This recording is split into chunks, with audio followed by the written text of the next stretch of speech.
Good morning, Michelle's Garden Talk. It is December 5th, and like promised, I'm back. I want to share a few tips and tricks that I have learned that may help you. It is not the only way to do things, but if it helps somebody, um, maybe you can take my failures and learn from them. Um, it is the holidays, and what do you do after the holidays and after New Year's, and you have nothing else to do?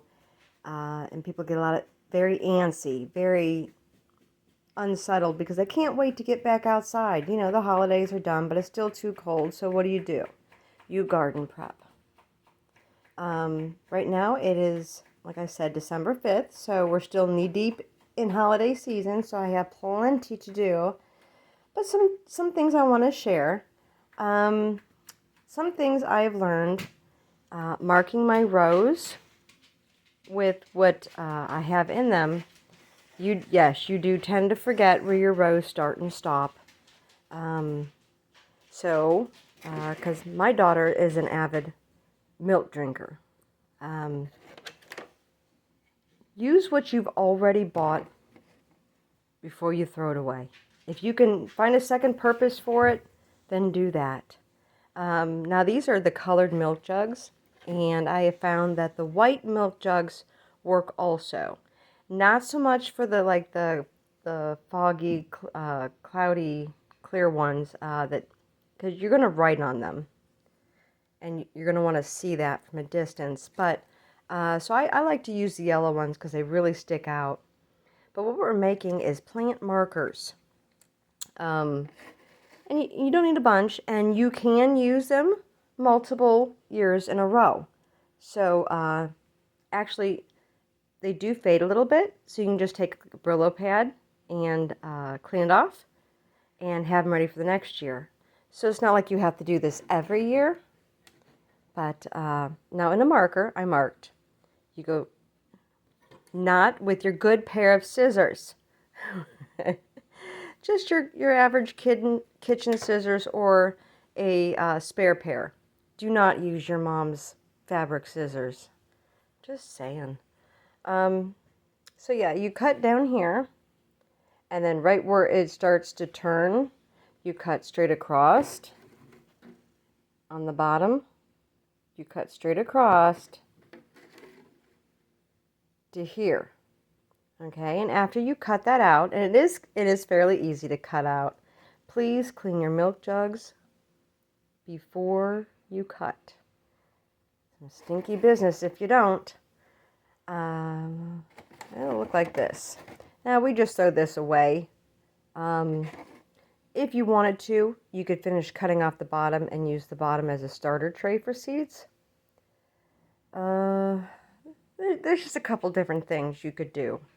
But I got all of these out of the one milk jug. Okay?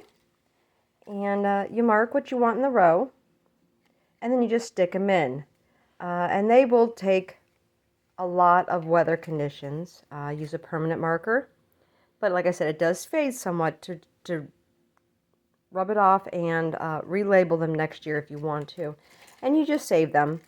But there's a tip for you to reuse. Milk jugs. Like I said, use what you already have.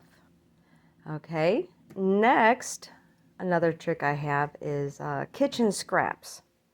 Now, I am a coffee drinker, so I do save my coffee grounds, and I dry them out, and I do sprinkle them. I don't wait.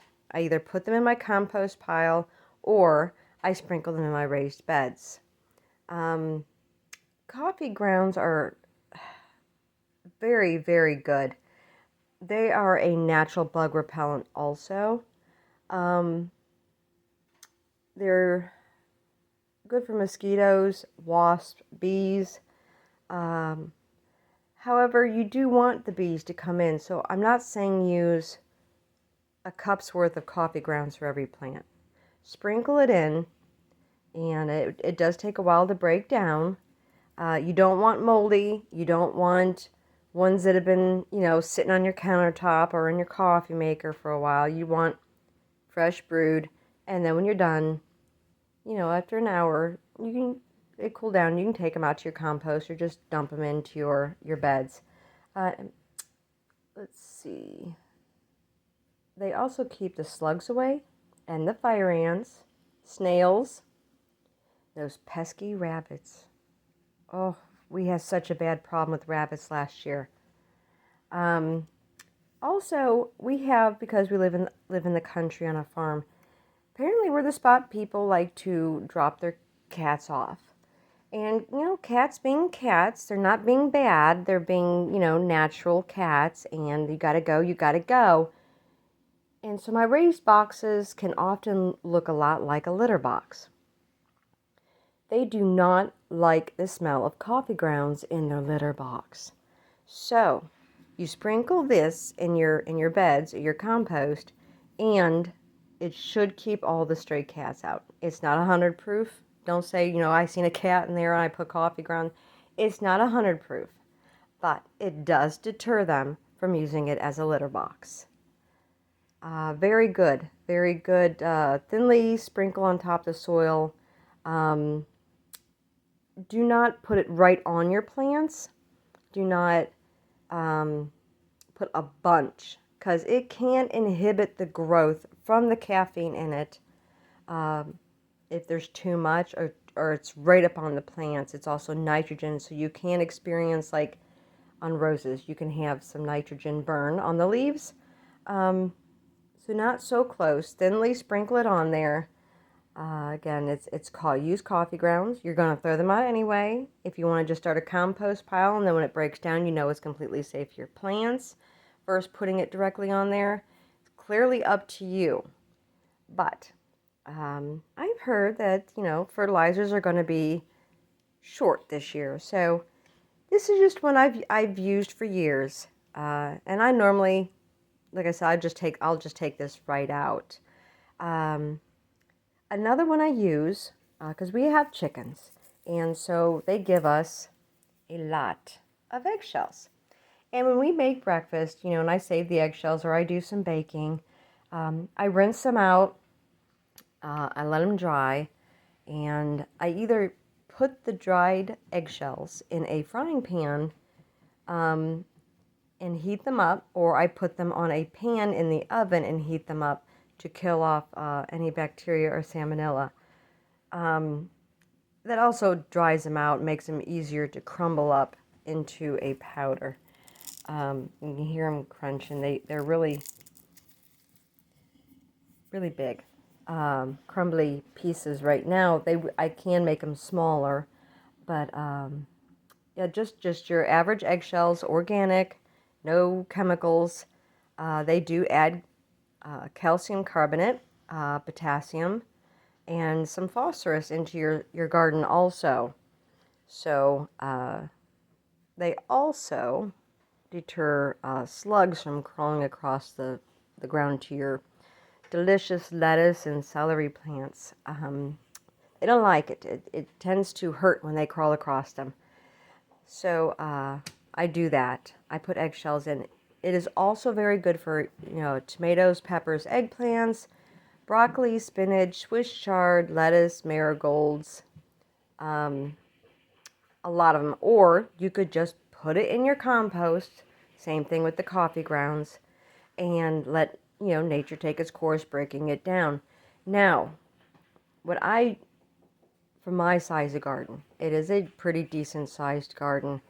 I have 2-quart jars of the eggshells, and I will put those in there. It, kind of works like a lime. So I mean, you don't want a lot. I would say I have about an acre garden, which is a good hobby farm garden size. So 2 quarts once a year. Because, you know, it takes about a year for the eggshells to break down. So don't keep applying it. I mean, once a year is good to go. It'll be fine. And they break down. But I do save them. Ooh, coffee grounds. Did I say they were They're good for hydrangeas, rhododendrons, azaleas, lily of the valley, blueberries, carrots, radishes, and roses. Very acidic, so your plants that love acid will love those. Again, not right up on the plants. Not right up on the plants. So there's some things you could be saving. And it wouldn't hurt to save a little bitty extra.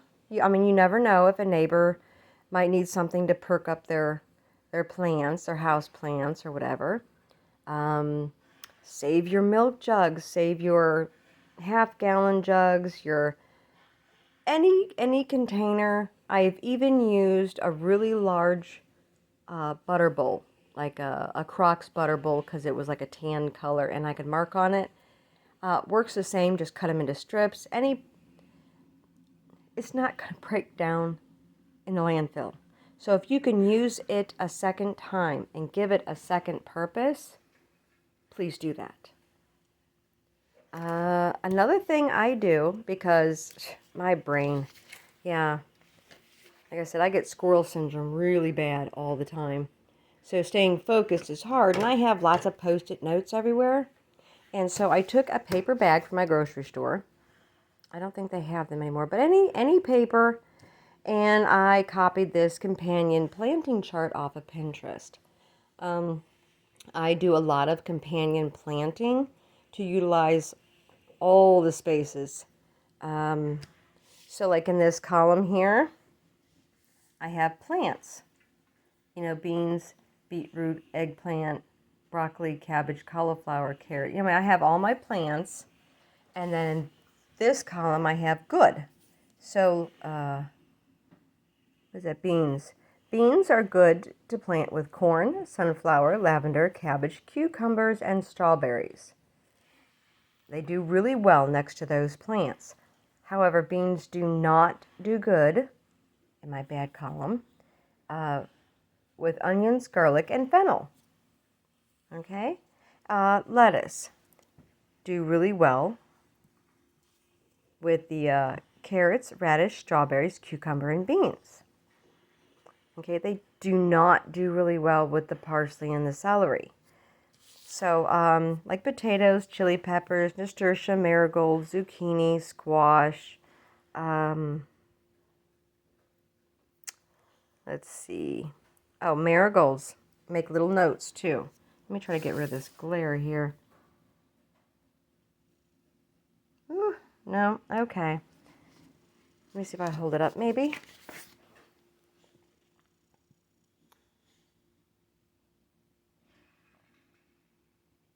Why is that doing? Oh, okay, marigold. No, I am not the neatest writer, but it was just for me. So, and like I said, I made this out of a paper bag, and then I took clear tape and covered the whole thing. So it should last for quite a while. I don't leave it outside. It just stays on the side of my fridge. And I can use a dry erase marker if I want to make any notes or additions to what I did that year. Let's see, marigold. Plant freely throughout the garden. Repels soil, nematodes, aphids, bean beetles, and more. And that is marigolds. They also repel rabbits. Just saying. Use marigolds leaves to make a general pesticide spray. Okay, so there's a little tip. Nasturtium improves the flavor of tomatoes. Here's a little tip. And it also repels white flies and spider mites. So, yeah, it's good to have one of these around. You don't have to keep running back to your phone or looking stuff up. So like when I start my planting, this does go outside with me. And when I'm done, it comes right back in. See, it's just, just paper. And I put tape on it and I can write on it. But these are just some tips that I found that work. And you have plenty of time between New Year's and spring planting to plan out your garden on paper and save up your organic supplies to add to your soil. There's lots of stuff you could do. You could even right now, it's not too cold because we've had unusually warmer weather. But like right now, I am going around the field, and if I see a rock, I pick it up, and I see a worm or something. So I collect the worms and I put them in my compost pile. So I keep a very steady, heavy worm infested compost pile. It breaks things down faster. I'm also going to be, I say harvesting loosely. It's really just pile on the ground, but my alpacas are communal poopers, which is manure, and it is very good for your garden to grow in. I do like to slightly age mine though. So I will go out and I will with the wheelbarrow and scoop it up and put it in a pile and next to the garden so it'll be ready to use. But I do that also all winter. Things you can do, tips and tricks. Like I said, this is just something to help stretch the time before our first planting because, we do get a little antsy. If there's something else you want to ask me or know about, just message me. You can find me on Facebook under MJR's Equine and Fiber Farm. You can find me on Instagram under Independent Fiber Farmer. Or you can just wait for another Michelle's Garden Talk video to come out. But for now, today's December 5th, and these are my garden tips. I hope everybody's enjoying the holidays, and I will talk to you in a couple more weeks. All right, goodbye, everybody.